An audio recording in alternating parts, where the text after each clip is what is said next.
Look, Daddy!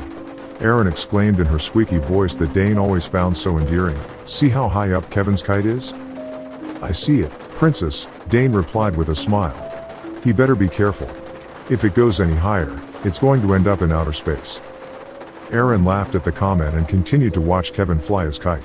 Dane watched both of them for a moment and felt an incredible sadness well up inside him when he thought about how things were about to change for everyone. Are you sure we can't work through this?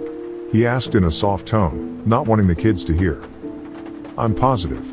Neither one of us is happy, and I really don't see things ever getting any better, Cheryl answered, looking like she was about to start crying. I just think that it's better for everyone if we just went our separate ways. He wanted to tell her that she was wrong and that they could get through everything together.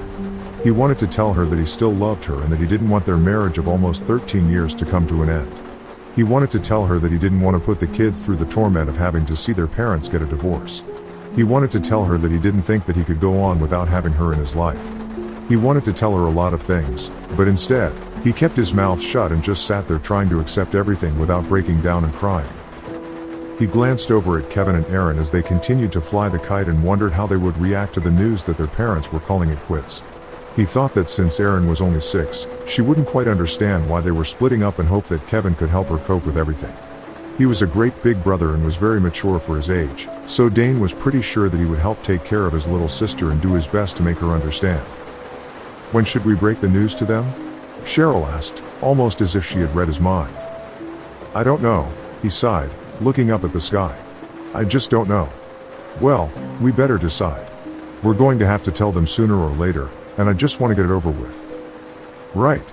I think it's only fair that you are the one to tell them since this whole thing is your idea. She started to say something but was interrupted by a loud crash of thunder. It was so loud that Dane jumped and a couple of cries of horror came from some of the people playing volleyball. Since Erin was terrified of storms, Dane looked over at her to make sure that she was okay and saw that she had a worried look on her face. He started to get up to comfort her but didn't have to, as Kevin put his arm around her and attempted to calm her with some soothing words. Yes, Kevin really was a great big brother. A huge streak of lightning lit up the sky and caused a skinny teenage boy with greasy hair and bad skin who was skateboarding down the sidewalk to curse loudly. The sky started to grow dark, and Dane got up from the picnic table as he figured he was about to be caught in a downpour, and he wanted to get everyone to the car before it started so they wouldn't get drenched. Part of Dane was happy that it was about to storm since it meant the conversation he was having with Cheryl would have to be postponed until a later time. Still, he couldn't help but wonder why the weather had changed so suddenly in just a matter of moments. It just didn't seem natural to him. When they arrived at the park, it was nice and sunny, making it a perfect day for a picnic. It was supposed to be nice and warm all weekend, but he guessed the weather guy had just gotten it wrong, as usual. The wind started to pick up, blowing paper plates and plastic cups off several picnic tables. As the thunder and lightning became more frequent, the people playing volleyball decided to call off their game and began to make their way off of the court. The foul-mouthed kid on the skateboard and his pals started to head home as well, as the sky began to turn a weird yellowish-green color that made the hair on Dane's arms stand on end. He just had a feeling that something wasn't right, and all he wanted to do was to get his family together and get home where they would be safe. Before he could tell Erin and Kevin that it was time to go, the rain, and the screaming, began. Dane knew it wasn't ordinary precipitation when he saw it shred Kevin's kite. Instead of beads of water, shards of glass poured from the sky. Jagged shards of glass that cut and stabbed anything, and anyone, they touched. What's happening?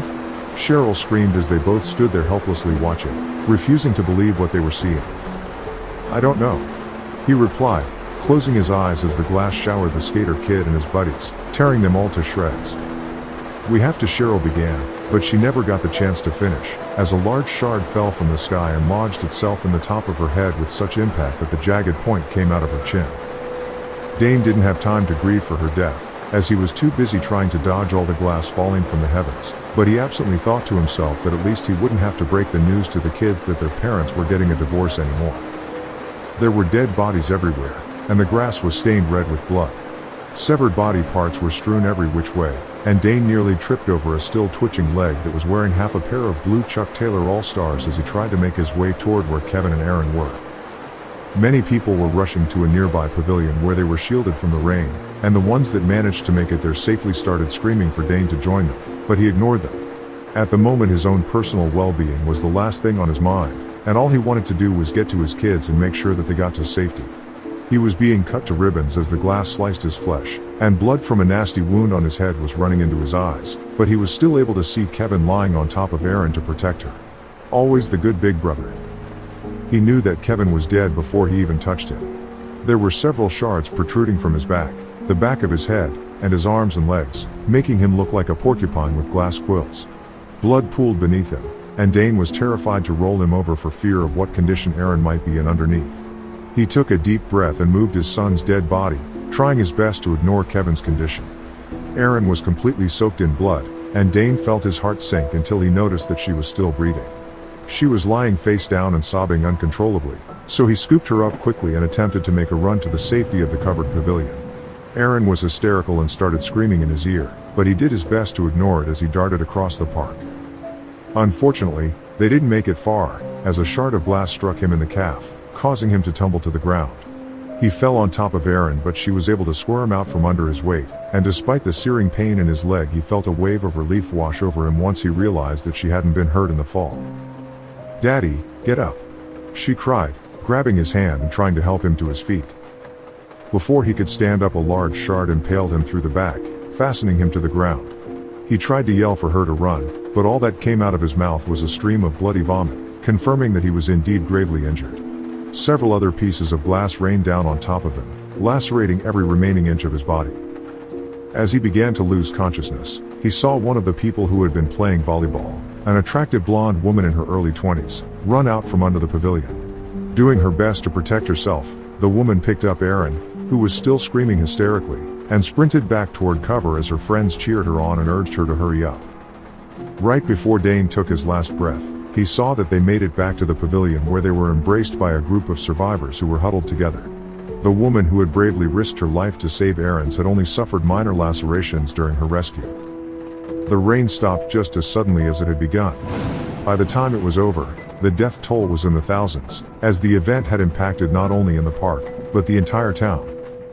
Rescue workers made it to the scene to tend to the injured, and remove the dead, and one EMT, a man who had seen more than his fair share of grisly scenes, made the comment that it was the worst thing he'd ever seen in his entire life. There was another who'd witnessed some of the worst accidents imaginable, who broke down into tears when she saw the countless bodies everywhere. The local media arrived on the scene as well, and it was only a matter of hours before the whole world was aware of the tragedy. Candlelight vigils were held across the globe, and churches everywhere were packed with strangers praying for both the victims and survivors of the horrible incident.